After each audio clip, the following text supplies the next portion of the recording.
Summer's supposed to be the easy season. So why are so many people quietly Googling a therapist between summer Fridays? Because more daylight doesn't fix the hard stuff. Sometimes it just turns the volume up. Grow does therapy differently. Therapy is not only for when you're in crisis. Grow Therapy is here for all the moments when you decide you want more. More support, more clarity, more tools. Mental health isn't a destination you reach, it's something you build, and Grow makes that easier. Grow connects you with thousands of high-quality licensed therapists across the U.S., offering both virtual and in-person sessions, nights and weekends. You can search by what matters, like insurance, specialty, identity, or availability, and get started in as little as 2 days. There are no subscriptions, no long-term commitments. You just pay per session. Grow helps you find therapy on your time. The therapist you want takes your insurance on Grow. Grow accepts over 125 insurance plans. Sessions average $21 with insurance, and some pay as little as $0 depending on their plan. Visit growtherapy.com/booknow today to get started. That's growtherapy.com/booknow. growtherapy.com/booknow. Availability and coverage vary by state and insurance plan. You're listening to the Archaeology Podcast Network. Send in your nominations now for the APN Awards. The APN Awards celebrate the best in archaeology, heritage, history, anthropology, museum, and cultural podcasts from around the world. Open to independent, academic, institutional, and network-produced shows, the awards recognize outstanding storytelling, research communication, production, hosting, and more. Award categories include Podcast of the Year, Best Educational Podcast, Best New Podcast, Best Interview, Best Storytelling Episode, Best Host, and several fun APN-only awards for those shows hosted on the Archaeology Podcast Network. Send in your nominations before the 1st of August 2026. Public voting will then be open from the 1st of September to the 1st of October 2026, and then will culminate in a live awards show on the International Day of Archaeology, so October 17th, 2026. Find out all information and send in your nominations through the Archaeology Podcast Network website. You're listening to The Archaeology Show. TAS goes behind the headlines to bring you the real stories about archaeology and the history around us. Welcome to the podcast. Hello and welcome to The Archaeology Show, episode 334. I'm Chris Webster, and on today's show, I interviewed Dr. David Danzig from the Save Ancient Studies Alliance, which is putting on a virtual conference this weekend, July 19th and 20th, 2026. Stay tuned for more about that information as we dig a little deeper into the Save Ancient Studies Alliance virtual conference.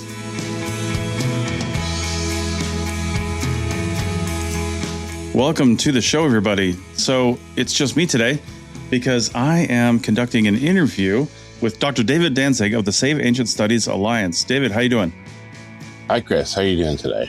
Good. Well, before we go too far, because not everybody listens to the full length of every podcast, and we fully acknowledge that.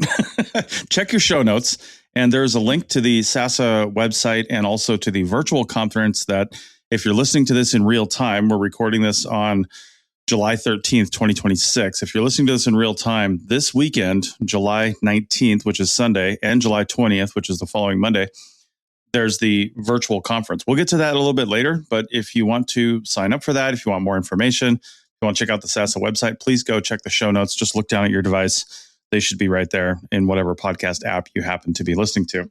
But before we get to the conference, David, why don't you tell us a little bit about yourself and what led to setting up the Save Ancient Studies Alliance website? Sure. So I'm Dr. David Danzig. I got my PhD about 4 years ago from New York University. And all the way along the time while I was in graduate school, I was always confronted by my colleagues and their fears and concerns and worries about what our future careers were going to be like. We wanted to know what jobs there might be for us. And everybody was worried that there was a general contraction happening in the humanities, which is well known, and that our fields in ancient studies were potentially at the tip of the iceberg that was melting away. So there was a lot of concern all around. And from my background in other areas, I worked as a database admin for a nonprofit for a while. And I knew that there were things that you could do if you wanted to aggressively approach a problem in the social arena to try to change people's minds about what they think and feel about something and about how involved they are.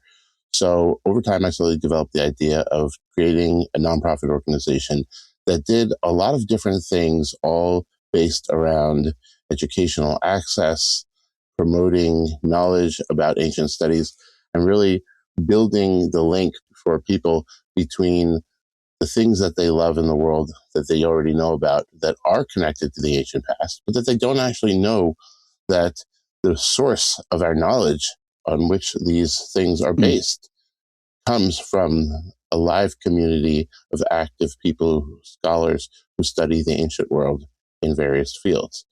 So this could be, for example, different movies. The classic example is Indiana Jones. But there are so many other movies and video games and books that are based on the medieval past and the ancient past and the Egyptians, the Romans, and everybody else in between. So the idea was to bring together as many people who already shared this passion and to really try to share our passion with the rest of the world. Nice. All right. As you go to the website, you see Welcome to Port Ancient. Can you tell me what the origins of that are? So one of our many projects was Port Ancient. The idea was to try to bring together, to create partnerships with lots of different groups of all sizes. They could be full old school nonprofits with brick and mortar massive buildings, or they could be just small online projects. The idea being that everybody who is promoting the ancient past, the pre-modern past in some way, whether online or in person, should be part of a community working together towards our shared goal of making the ancient world more interesting and accessible and connected to different people. So the idea with Port Ancient is to show all of our partners in this way together. Archaeology Podcast Network, of course, is one of our partners. And some of the podcasters on APN are also part of this group of Port Ancient. And in the future, we're going to be moving this fall towards a new phase in which we're trying to actively bring together this community. So we're planning a gathering, a workshop of all people who SASA has partnered with, and we're interested in inviting other people to come together and talk about best practices and how to reach a wide audience. Indeed. All right. Yeah, that's, right up a podcaster's alley. We've been running the APN for 11, 12 years now, and it's always trying to find that audience. We feel like we have good content, of course, but it's always just trying to find the right people that want to hear that and can hear it and can do something about it. So what's under one of your menu items in the website is get involved, and you've got donate, which seems obvious, apply to SASA, and volunteer. What kind of opportunities are there for people who want to participate in this? What's under those headers if they choose one of those? Well, thanks for asking about this. We actually have a large team made up mostly of volunteers. I myself, the executive director, am still a volunteer. And there's a wonderful thing in working in an environment in which everybody's giving their time towards a common cause. There are so many different opportunities at SASA. We operate in somewhat unusual fashion. Our organization is completely online, and it's broken up into about 15 different teams that operate independently to a large degree. Each one of them has a focus area and projects that they work on, and they're headed by a team leader. On each team are volunteers and interns. Interns are usually undergraduates, with sometimes people who are a little bit further advanced in their educational or personal careers. And they run on a 3 times a year cycle in accordance with the U.S. educational system of fall, spring, summer. Those are our internship periods. The internship program is really great. We have different professional development events for students, for interns, and we have also events which we call Beyond SASA, when interns and volunteers and other people share with the whole group different projects that they themselves are working on. And because we're all generally interested in the past, and we want to share different research and ideas that everybody's been working on within the group. Those have been really successful, and they're a lot of fun. So Nice. Interns end up on one of our teams. We have our access team, Archeo Gaming. That's a fun project, Archeo Gaming Live, which is live streaming Archeo video game play and talking about it. Continuing education, our creative team, executive, fundraising, grant writing, Inspire, live events, major donor, mass communications, mentoring, outreach, recruitment, research, social media, technical team, and virtual conference. And the virtual conference team is what's been working on creating the conference that's coming up this coming Sunday and Monday, July 19th and 20th. Yes, and we will talk about that. I'm curious, how many volunteers do you, I don't know if you have this number off the top of your head. I don't even have the one for the APN in my head, to be honest with you. There's so many people that want to help out with different things, but how many volunteers would you say you have? I think at any given time, we have about 100 volunteers active. So it's been wonderful. I think we probably had over 600, 700 different volunteers over the past 6 years that SAS has existed for. Just a great group of people. And it's been amazing to meet all of these different people and build relationships with them. Yeah, indeed. So I think my last question about this before we talk about the conference is, what are your overall long-term goals with SASA? What are you hoping to achieve in the long run here? So the idea of SASA has multiple different parts to it. If you want to go to the About Us page, if you're on our website, you can learn more about the goal. But in particular, we have something we call the SASA arc, under which are the 7 points of our programming are organized. The idea is to, one, harness interest in the deep past to raise awareness for ancient studies as the source of our knowledge about the ancient world, like I said previously. Two, to support formal and informal ancient studies education and learning at all educational levels. So we're talking K through 12. We're not really talking K. We're really talking like middle school through high school, then undergrad, graduate school, public education, and lifelong learning. Three is increasing access and accessibility. We do that by providing free online resources that make it easier to get into ancient studies fields, to find the information that's quality and correct, and be able to foster self-study for anybody who's interested. The internet is full of great resources, but it's very hard to find what's going to be the best and the easiest for you to actually study with and learn with on your own. So we've got some great resources that help do that. And we are also working to bring informal and formal types of education for free to the public, which includes our live events and our reading groups, and the virtual conference is one type. As far as I know, there is no other conference within the field we call ancient studies that is broadcast free online with the goal of having as many different people across the world participate and learn from a scholarly group of presenters. The fourth piece is researching. We want to understand why ancient studies fields are suffering, why there are departments that are closing, why people, decision makers at universities, administrators find it that these fields are not worth investing so much anymore in. And this has been a trend for the last decade or more, 15 years. So we have a group that studies this. We call it educational sociology.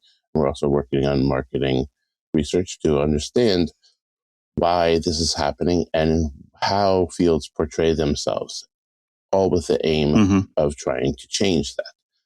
Next is fifth, community building, bringing together all the wonderful people who are interested in this.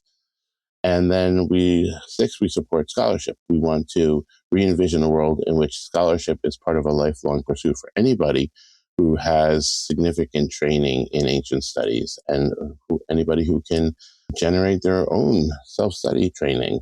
And finally, this ends up as advocacy, trying to work with decision makers at different institutions and educational settings to help them understand the value of ancient studies, beyond the value of humanities, the value of understanding the deep past of all cultures and making that a priority for students to be able to engage with the cultures, their own past cultures that they identify with and other past cultures, because we really think that it's important for everybody in the world to be involved in understanding and knowing and thinking and learning about the past.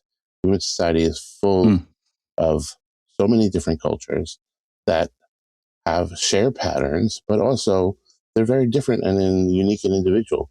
And part of understanding how to make the world a better place, to put things simply, to make the world a better place, is to understand other people. And the way you understand other people is by engaging with them. But the human past, we've had human settled society for over 10,000 years since the Neolithic. The human past is full of other cultures in some forms that don't exist today. So the more we know about human societies and cultures, the better chance we have for working together on a global scale in a better way.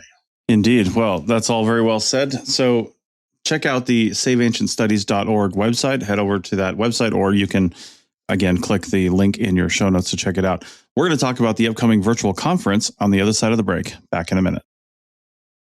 Welcome back to the Archaeology Show, episode 334. And I'm here with Dr. David Danzig of the Save Ancient Studies Alliance. And now we're going to talk about the virtual conference that's coming up this weekend. First, how long have you been doing this virtual conference? What number is this, if it's numbered?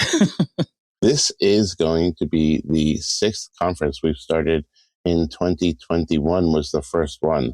And we've had a great run of it. They're so much fun. They're a lot of work and a lot of fun to produce, but the actual 2 days of the conference have been a blast. Nice. Awesome. And let's get some particulars out of the way real quick. How do people join the conference? Like, what does that look like? It's a virtual conference. So what do they need to do to become aware of when things start and how to join, and what kind of equipment do they need to listen to this thing or watch it? Mm-hmm. So the first step is just to check out saveancientstudies.org or any of our social media accounts on Facebook, TikTok. We even have it up on YouTube, Instagram, and the like, and Blue Sky. And find out, learn more about the conference. This year's conference is on July 19th and 20th, Sunday and Monday. In order to tune into the conference, you can RSVP in advance, although that's not required. And then just on Sunday morning, July 19th at 9 a.m. Eastern, we are set up for a global worldwide coverage. We do have people checking in from around the world, including Australia and Indonesia. You might be surprised to learn. All you have to do is have a device that you can watch on that's connected to the internet. That's really it. You can watch directly on our website at saveancientstudies.org/virtual conference, in which you just come to the website. It'll prompt you to go to the right place. But it's also live streaming on any of our social media platforms and on the social media platforms of our live streaming partners for this conference, which include the Archaeology Podcast Network, Indeed, Movies We Date, Past Preservers, Melissa in Denial, World History Encyclopedia, Voices of Ancient Egypt, and others. In the past, we've had multiple conferences with lots of other live streaming partners that has made this conference a great success.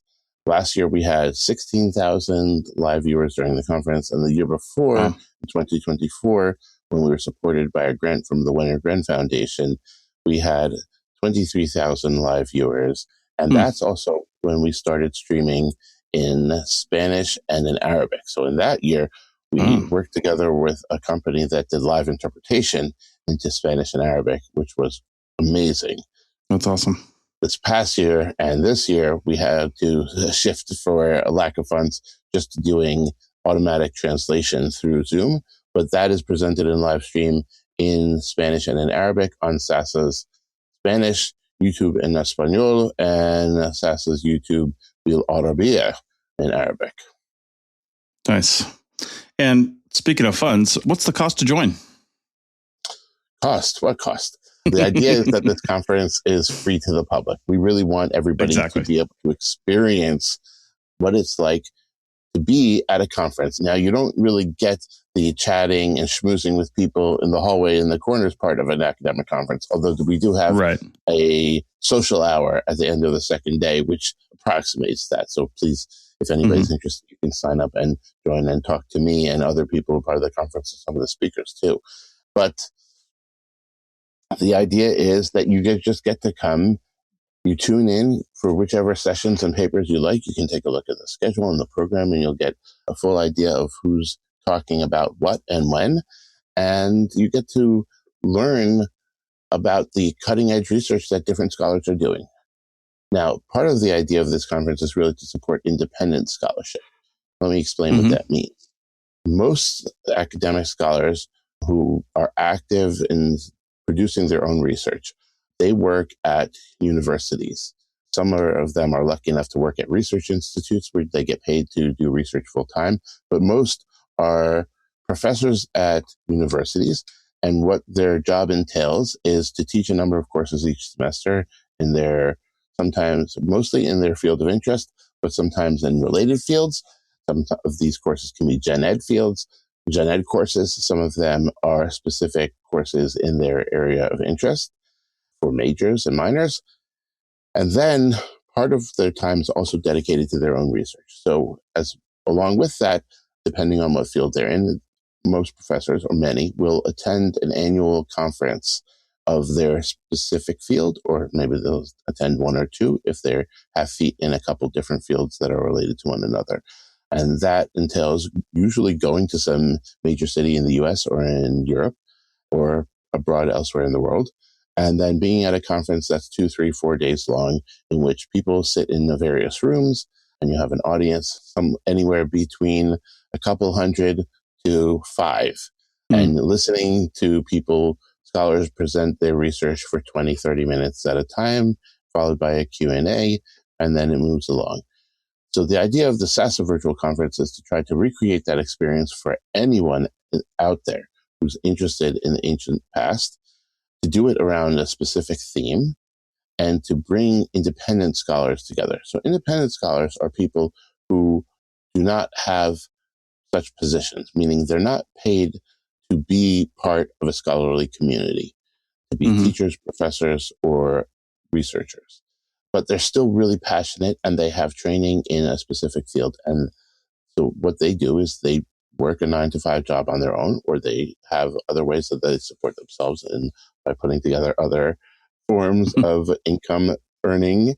And then they also dedicate a portion of their working time towards doing research on topics that they are interested in, that they've already studied. Yeah. And they're able to produce high quality work, research on par with anybody in an academic position. So part of the idea of a future in which ancient studies is thriving is that people do this on their own, but they're also part of a community, because there will never be enough academic positions to be able to support a growing group of researchers that increases over time. However, as the time goes on, in this new world we live in, especially in this new AI and internet world, where people have more and more time available on their hands and they're interested in intellectual pursuits, people can be high-level academic researchers on their own as independent scholars. So that's the idea, to bring together this group and show off the wonderful research they do. And that's really good too, because I mean, I've been to a number of academic conferences focused around archaeology, of course. And of course, as part of just the archaeology show and just being an archaeologist, we read a lot of journals and things like that. And there's just not a lot of places out there to present your research, right? Some of the conferences, probably the biggest one for archaeology specifically is the Society for American Archaeology. And they may have hundreds of presentations there, but still that's hundreds out of thousands and thousands of researchers, right, that are putting together good information and good work. And then that's only once a year. And there's a few other conferences and regional conferences. And then you've got publications, even some of your more well-known publications, they may publish quarterly. They may only have, maybe 9, 10 articles in there, or, research papers in there. And it's still just not enough. So it's the more outlets we can have for people to get the information out about what they're doing and what they're finding. Goes back to what you said in the beginning, in the first segment, about, sort of the more we know about our past, the more we know about people in general, and we can proceed into the future. I've always said too, especially as our mantra for podcasting is, and I come from the cultural resource management background, I always tell people in that space, the first 50% of your job is just doing the work. The other half is telling people about it. And a lot of times that's really hard in CRM, because those papers they go into a file cabinet somewhere and nobody ever sees them again. So you really have to put in the extra work to make it known and to tell people about it, which is one of the reasons why we podcast. So I'm right with you on that. I think that's a big piece of the puzzle for SASA, is trying to train. It's not beyond showing the importance of it. It's really trying to train young scholars in our fields to share their work and their interests with the public. And it's great that people are so into posting online and people make their own shows on YouTube.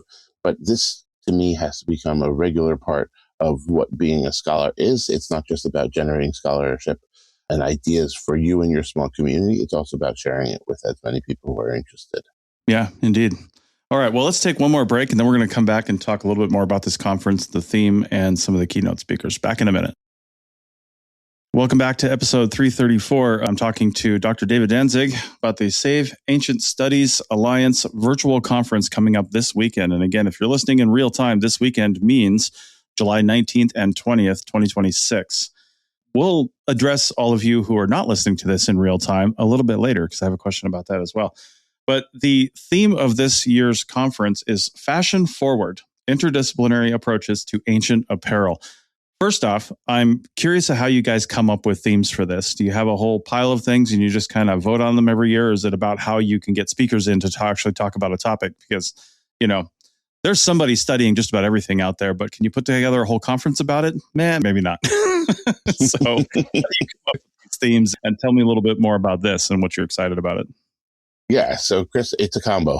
We do have a pile of different potential topics that we'd like to talk about. And one of the keys is trying to choose a topic that's going to be interesting to the general public, but also that's sort of current within academic circles. So for this year's theme, talking about fashion and clothing and dress and weaving and how we create the things that would cover us, and then body adornment, and which is also about representation and combines basic human needs with identity and how we show each other things about ourselves. It seemed to be a really great idea. And there are a niche group of archaeologists and historians and art historians also, who work on this. And it's actually interesting because some of the different artifacts that are preserved from the ancient past that are most connected to a person and how they existed and lived in their life are actually pieces of clothing. So there are the high level royalty fancy clothing, like of the Royal Cemetery of Ur, the burial there of Queen Puabi. And then there's the burial clothing and other things that were with Tutankhamun in his tomb. So those are fancy and interesting, and they show a lot of symbolism and meaning. And then on the other hand, we find, regular clothing and even basketry, which in some way connects to this concept of weaving and making things that can be used, but also on the body. And at the same time, scholars have really been working on trying to understand this from cross-cultural perspectives. Fashion studies itself is also really taken off in the last 2 decades at the intersection of sociology, media studies, cultural anthropology, and ancient history and art history and archaeology. So I always love topics that are truly interdisciplinary, that bring together people studying things from different places across the world and from different spheres of interest. And to me, that's also a great place to attract interesting independent scholars, because sometimes you get scholars who have previous specialty in different fields outside of academia that then they use as their lens towards their academic scholarship on the past. I think that can get very interesting when people bring specialty knowledge like that. Indeed. Along those lines, you've got 3 keynote speakers in addition to all the paper presentations. Tell us about your keynote speakers a little bit. Yeah. So we have a great group of keynote speakers this year. The idea in general has been to each year to get some keynote speakers who are advanced professors in their field and have specialized knowledge in order to attract a wider crowd. So this year we have Loy Llewellyn-Jones, who's been working for a long time in the ancient past, and particularly looking at luxury and power in Greece and Persia. He helped put on an exhibition at the British Museum in 2022 about that. And he's a fascinating person, and I'm sure everybody would love to hear from him. We also have Muriel Lee, who is the project director for the Mediterranean Antiquities Provenance Research Alliance. So she works a lot in trying to provenance different artifacts that are held in different collections around the world. and to work with cultural heritage preservation to make sure that artifacts are correctly attributed and returned at times to different places from where they were taken in the past. But she's also worked in her scholarship on different ideas about dress, and is particularly in dress and identity in ancient Greece. So we're going to hear from her about that. And finally, we have Anthony Tuck, who is a professor at the University of Massachusetts Amherst and an archaeologist who's been working in digging in Italy. And at his site, he's found lots of different actual clothing. He was also telling me about how he found the tools and products of making specific dyes from certain types of shells that make different purple and blue and red colors, and how there were active workshops at this site to dye textiles, to weave and then dye them in specific ways, which is how you make fancy looking clothing. So I think really in hearing from him and learning about his dig and how he's going to connect the actual processes for producing these things with the outcomes and what they're used for. Excellent. All right. Well, interestingly, you can find all about this conference online. Again, saveancientstudiesalliance.org. Click on the virtual conference tab at the top of the screen there. And I'm even looking at the schedule right now, day 1 and day 2. So it starts at 9 a.m. Eastern date time. So if you're on the East Coast of the United States, that's 9 a.m. If you're not, then do the math. Those Australians, that's the middle of the night for them. So good on you for joining. If you're in Australia, maybe you're hitting the later season sessions. I just wanted to talk about a new program that we've just started and that we're launching in connection with the virtual conference to start providing scholarships for undergraduates to attend conferences on their own, academic conferences.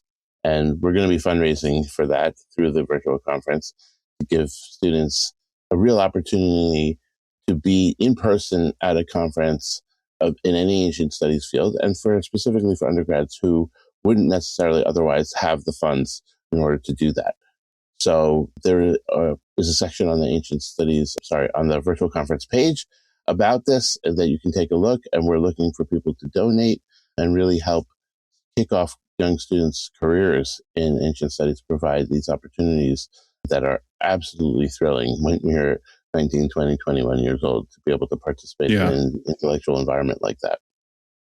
For sure. I remember just about every conference I've been to, I swear, because there's always something unique about them, right? Some sort of conversation you had, some paper you listened to.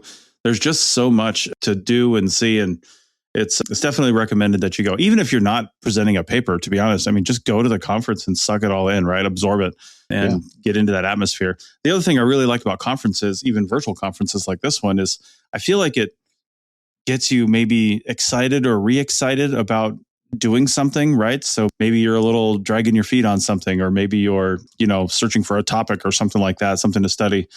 Conferences are a great way to get those creative juices flowing and to just talk to different people, see people doing things, and make you want to, step into it and do your own thing. So I completely agree. I come off of every conference on a high. It's wonderful. Yeah, it really pushes me forward. Yep.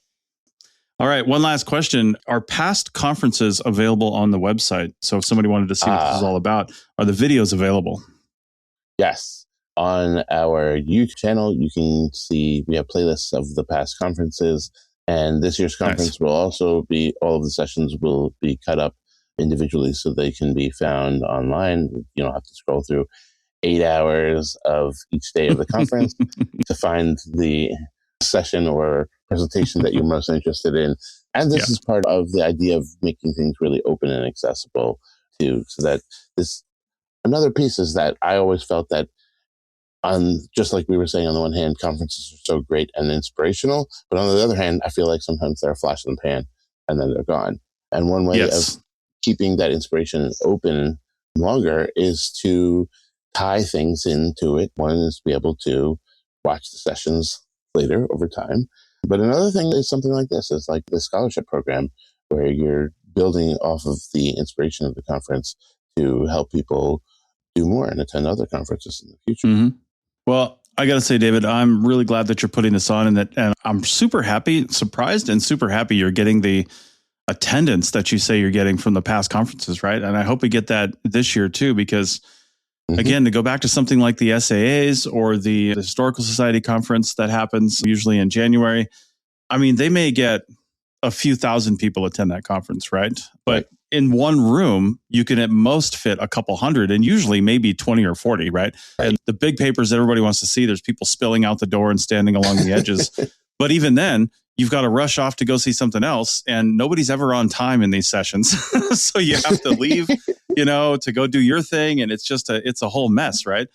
But to have these virtual conferences, and as a representative and founder of the APN, I have talked to some of these bigger conferences before about allowing the APN to help, record some of this stuff and put it online for future use and reference. And it's just been met on deaf ears, to be honest with you. These big ships are hard to steer, and they're just used to doing the thing that they do. And the thing I've heard in the past, which is why I'm glad you guys are getting the listenership that you are, or the people watching, is they say, well, if we had a virtual component to our conference, nobody would attend. And I'm like, that's simply not true. Like, people attend for different reasons. And there's people that go to the conference that don't even present or ever go to a paper. They go there to see their old colleagues that they see once or twice a year and to have conversations, and those hallway conversations, like you mentioned. That's what, physical conferences have their place for that.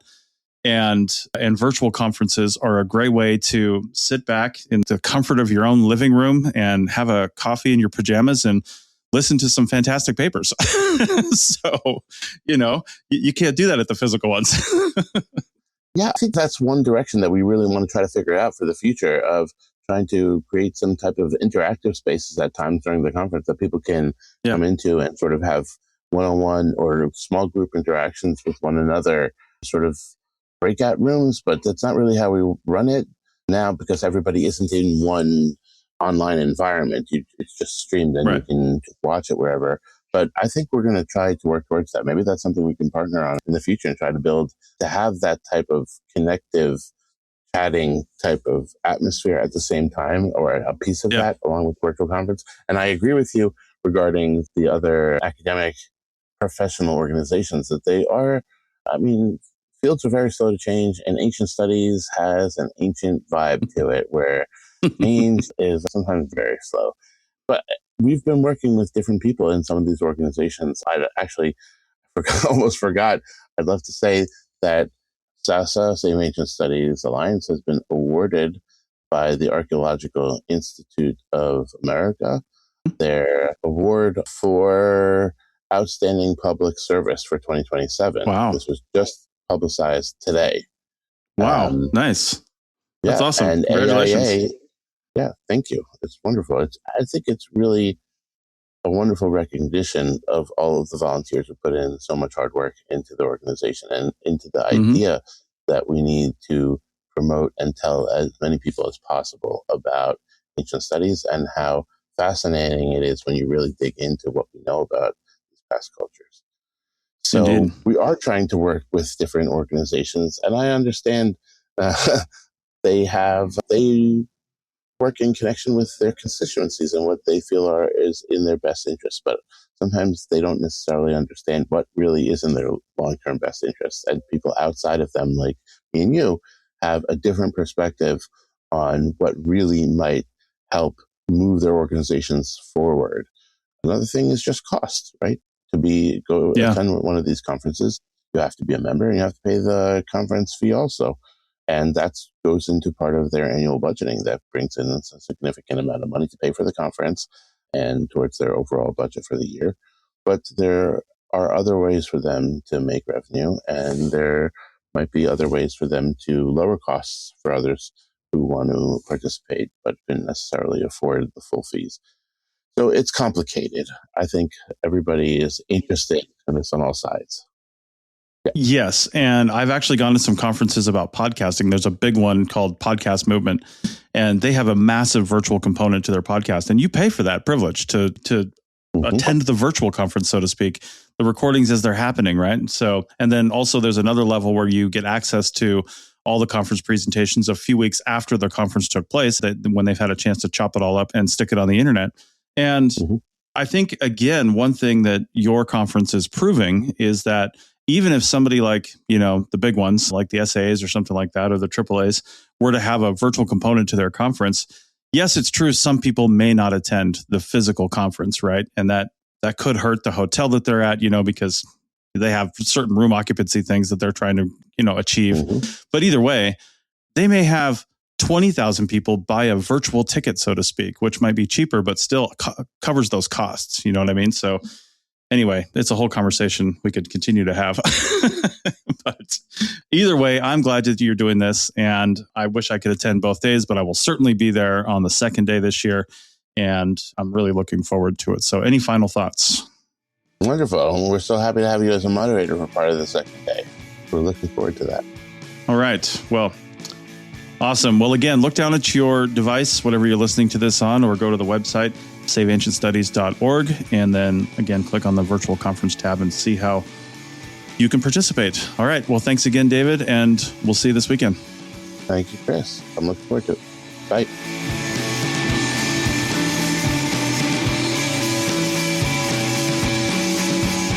Thanks for listening to The Archaeology Show. Feel free to comment and view the show notes on the website at www.archpodnet.com. Find us on Facebook, Instagram, and Twitter at ArchPodNet. Music for this show is called I Wish You Would Look from the band Sea Hero. Again, thanks for listening and have an awesome day.